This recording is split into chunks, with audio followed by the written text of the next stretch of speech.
nutritious meals to consume throughout the day so that they will be able to stay awake and be able to pay attention to the work being taught. So it is very, very important.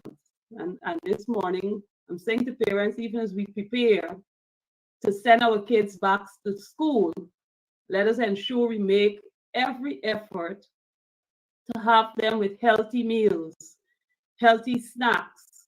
They can assist in making some of the things that they can walk with, if it's a sandwich or whatever, some fruits in a bowl to walk with, so that it will help them throughout the day. Sometimes you see children drop into sleep often, and it might not be that they don't eat, but it's the type of food that they eat. And they're not using enough water. And you know, currently we were experiencing very hot weather here. And so you are encouraged to keep yourself hydrated, have your water, sip on the water, and keep yourself upbeat as we go through.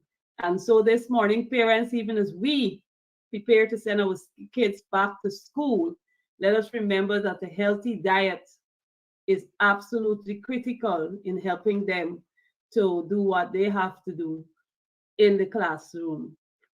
I also want to encourage our parents, even as we prepare to send our children back to school, that you take a visit to the schools also and ensure that they're actually ready for classes. During the program, you'll hear me talking a little more about school preparedness and the child being ready for the classroom.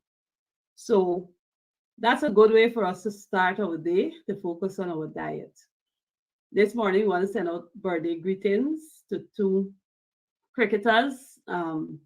Senior Clive Lloyd today celebrates his birthday. I love this post, how they put 9,492 runs, international centuries, 20 out of 50, first class runs, 31,232. And so today we say happy birthday to Sir Clive Lloyd.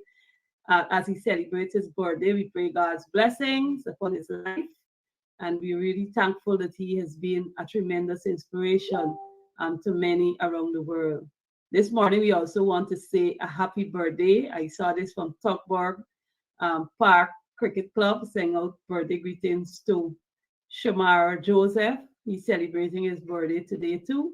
And so we want to wish him all the best on his birthday and many more years to come, even as he continues in his sport. And to everyone else who may be celebrating, who is celebrating a birthday today, we say happy birthday to you, and I trust that you will have a fantastic day, even as you celebrate. We want to commend our cricketers as they continue to exemplify and show great skills and resilience in playing a game. I tell people, I just love sports because you never know until it is known. Sports is so dynamic.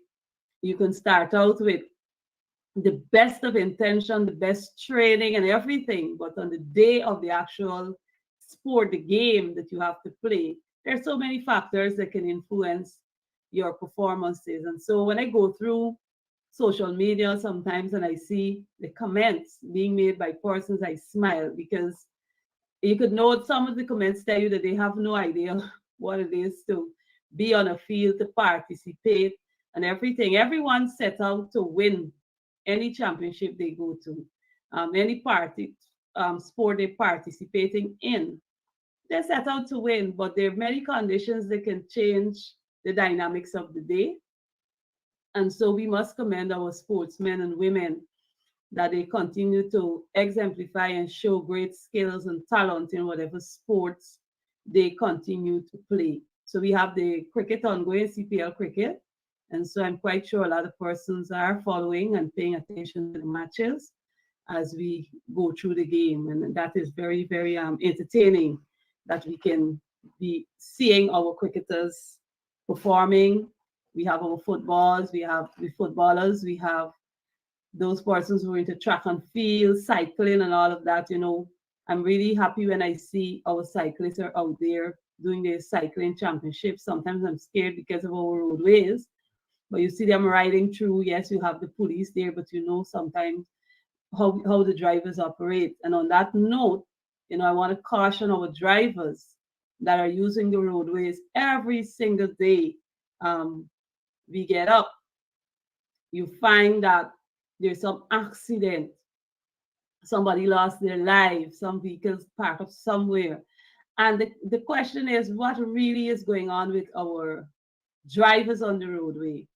A lot of them are not paying attention to the 5 C's. They're not being cautious, they're not being careful, they're not being considerate of anything or anyone that is on the roadway. And so they operate as though there's no care, there's no care in the world, as long as they're driving. And you know what's amazing? You see these drivers speeding on the roadway every single day, Sunday to Sunday. They're just on the racetrack going. So this morning, we want to caution our drivers on the roadway. Please use the road with care. Let us try to cut down on the amount of accidents, the number of accidents we've been seeing happening, the loss of lives, injuries, people sustained from these accidents is very troubling. And so we have to really practice care. And again, I want to remind the drivers' school will reopen on Monday. So we have a lot of children traversing on the road, a lot of them commuting to and from school. And so please let us got our children also on the roadways, even as they continue to use the road. There are several issues in the news that I want to highlight this morning that is ongoing. And I will ask the operator to play the video that I put together. I put together a very simple video, and then I'm going to go through the issues one by one.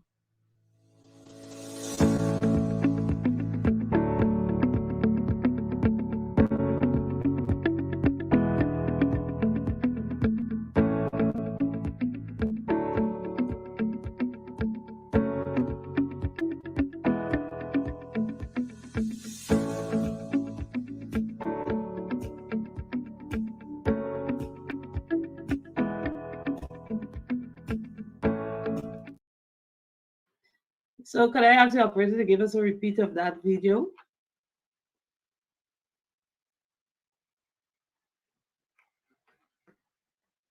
You can have a repeat of the video so you can see the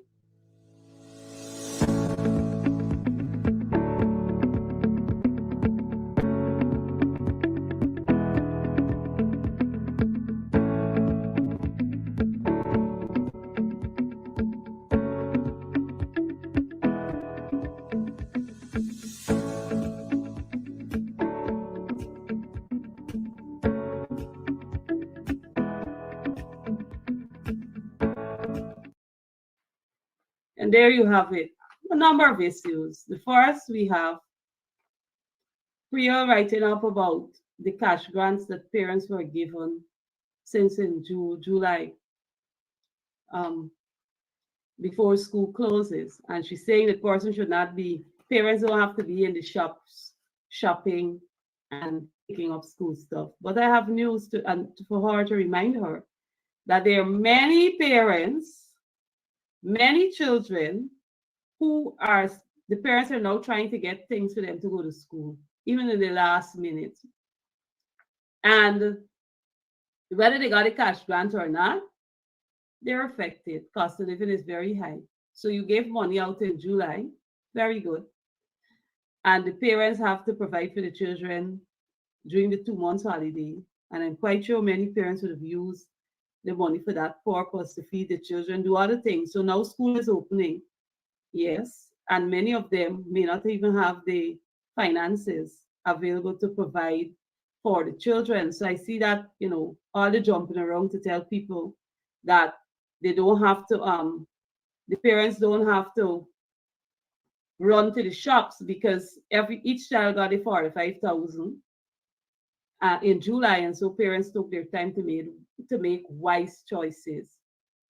My question: what about the children who are homeless, that the government made homeless?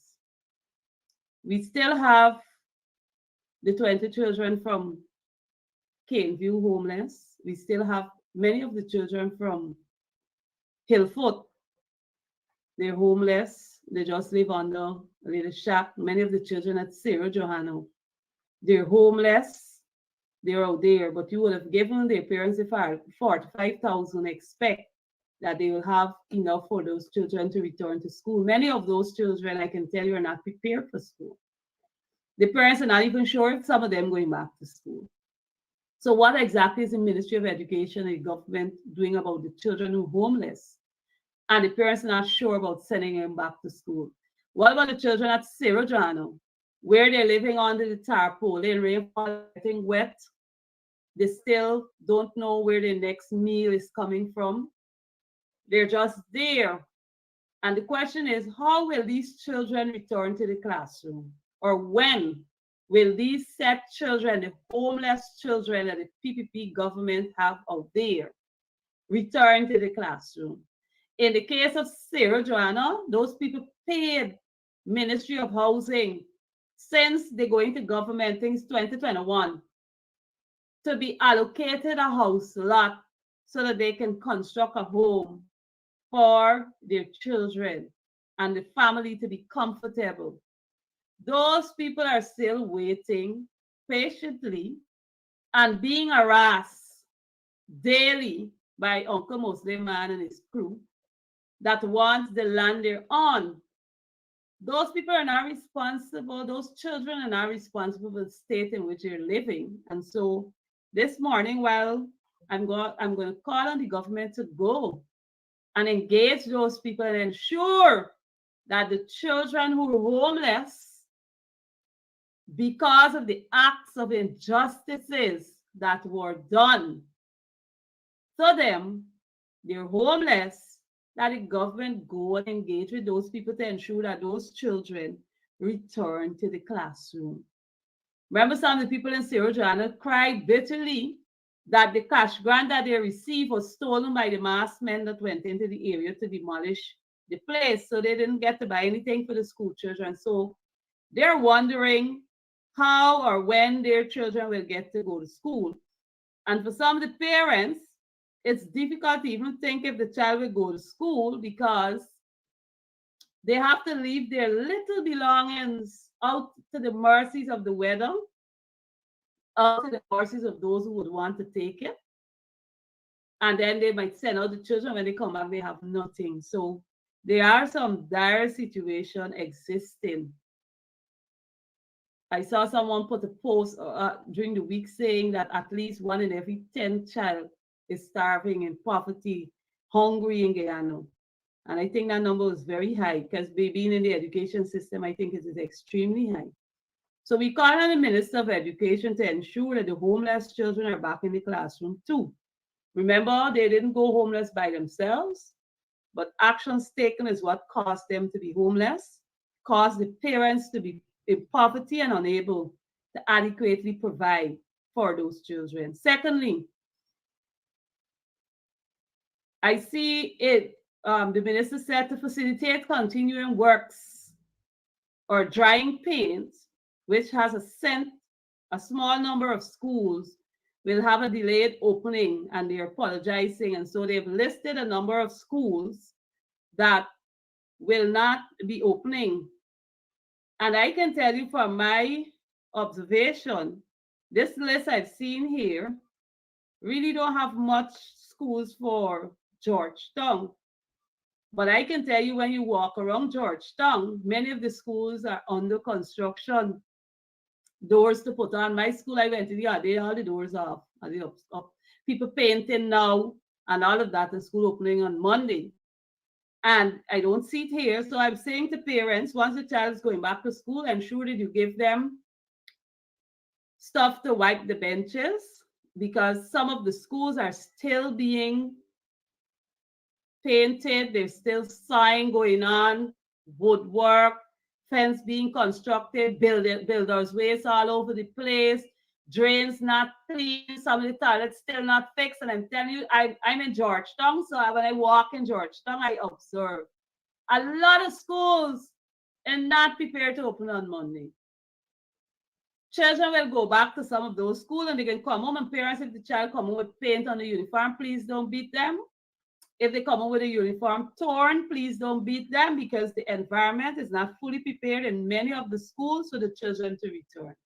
There's some schools that are prepared, but many are not.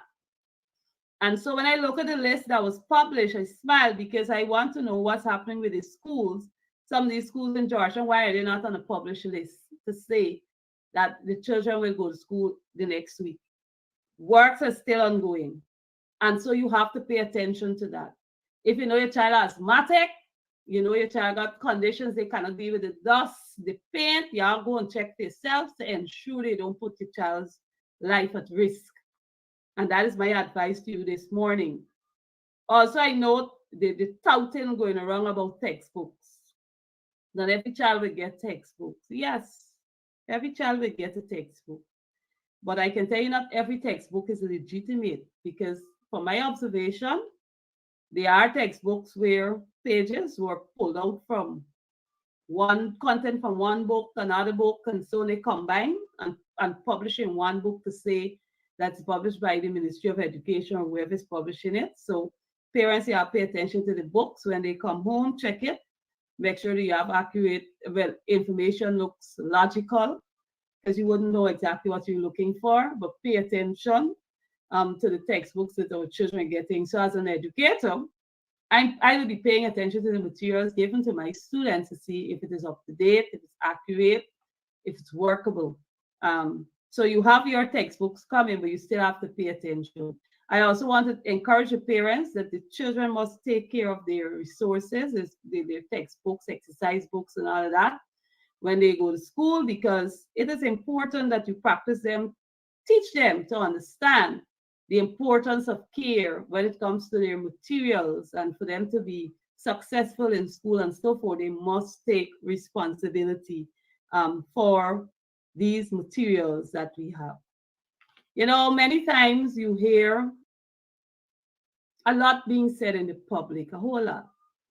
And one of the things that took me back is this whole Demwara Harbor Bridge, when the president announced that you will be traveling for free on these bridges.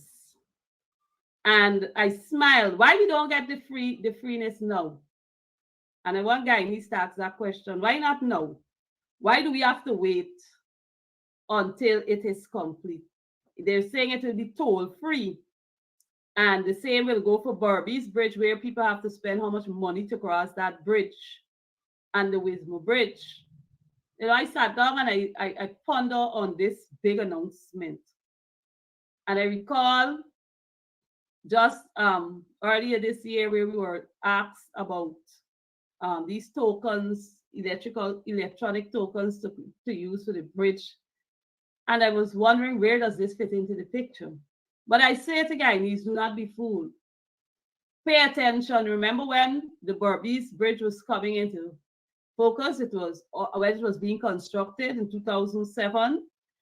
They said it would be so beneficial to the people of Burby's and all of that. Yes, why they didn't leave the option of using the boats to cross? They don't know the truth about it. So when they do all these things and they pull away certain transport options, many persons have to rely on one option. But when you have to find how much money to cross the bridge that they put the toll there, it's another issue. And then you're seeing that they're touting that the president is considering lowering the tolls at Burby's Bridge. Guyanese people, wake up. Don't be fooled. Do not be fooled by this PPPC administration. We've seen it for years. They continue to fool people, talk one thing, and they do something that is totally different. Why we don't have the freeness now for the bridges? Why? Why can't we have it toll free now? We gotta wait until that one is built and completed before you get it free. Why? Let them tell you why we can't enjoy the freeness now to cross the bridge. It's all about political gimmicks, just like everything else. When the teachers, when they were not in government, the teachers deserve 50%. After 3 years in government, going 4 years, teachers only deserve 10%. And they're trying to fluff, huff, and buff and put all sorts of things to say that they're doing this, they're doing that, they're increasing that. But the reality is, we still waiting for this 50%. And so to our Guyanese people, when this PPP government speaks, y'all look to see the exact opposite of what they're saying. It is done repeatedly.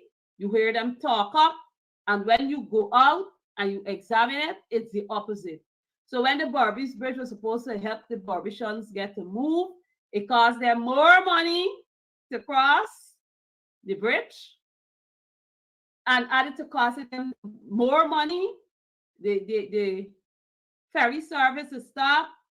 You got to use, I guess they still use speedboat over the area, but the alternative is not there. So people become dependent on one source. When you look at the Harbor Bridge, when they got an issue, it's a good thing you got the speedboat operators who's still out there. So when they talk about these things, look for the exact opposite.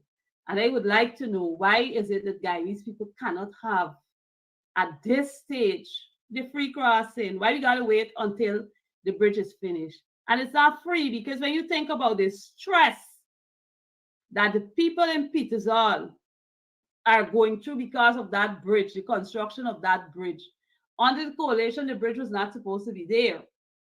So all them 15 homes, and how much homes got to be broken down, people got to be relocated and removed and all of that. They're the people who are under the stress to get that bridge completed. So I don't know what freeness these people are really talking about. What about the people in Petersall that you have continue to stress out?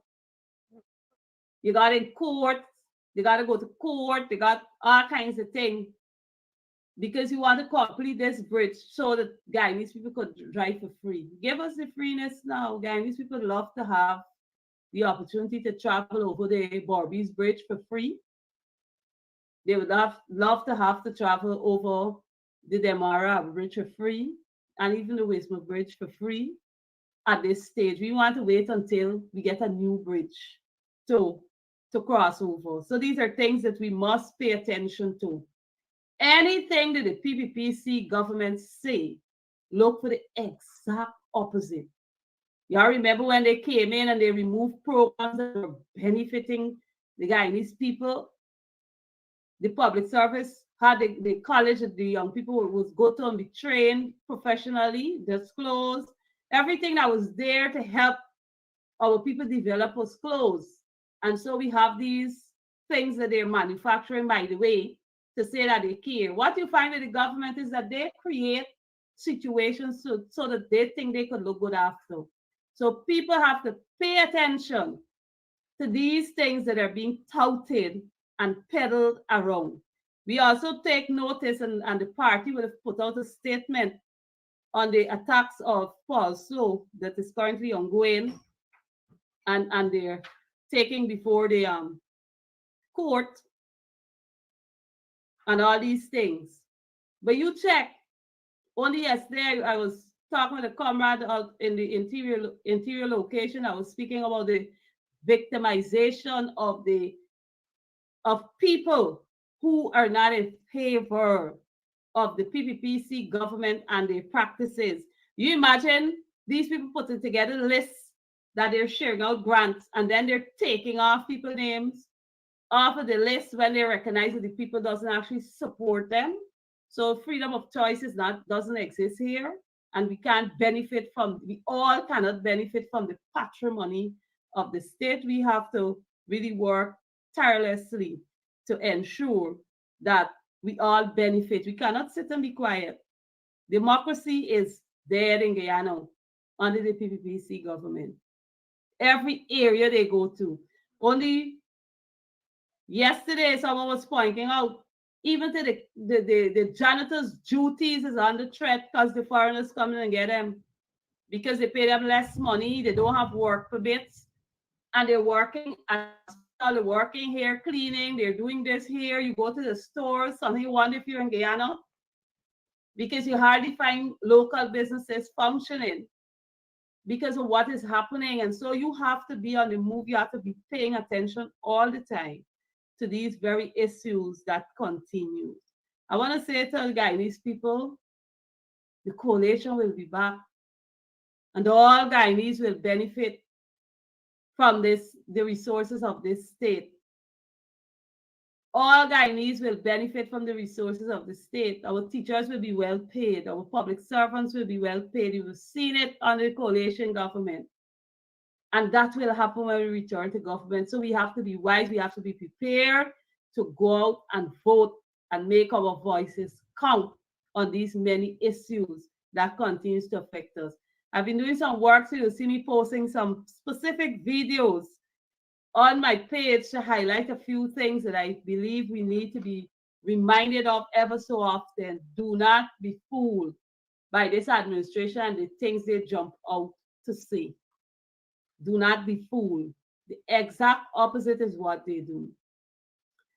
On a positive note, I want to extend an invitation to you. The Prodigy will have a exhibition. Operator, if you could pull up the flyer. Yes.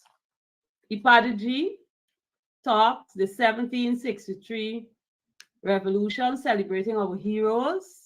This afternoon at 4 o'clock, there's an art exhibition. So I'm encouraging you, if you have the time to bring out your kids, come out and visit and enjoy about our Guyanese artists, their work. And then there's a guest speaker at 5, Professor Marjorie Cars. I hope I pronounce it right. Blood on the River book she's written. She will be having a special presentation at the Theatre Guild. That's on Parade Street. And the prizes up for grabs. The best dressed couple, individual, and youth in African wear, and many more. So I want to challenge you to take your kids out to these cultural events. You know, our culture is very important. Reminding us of our history is very important.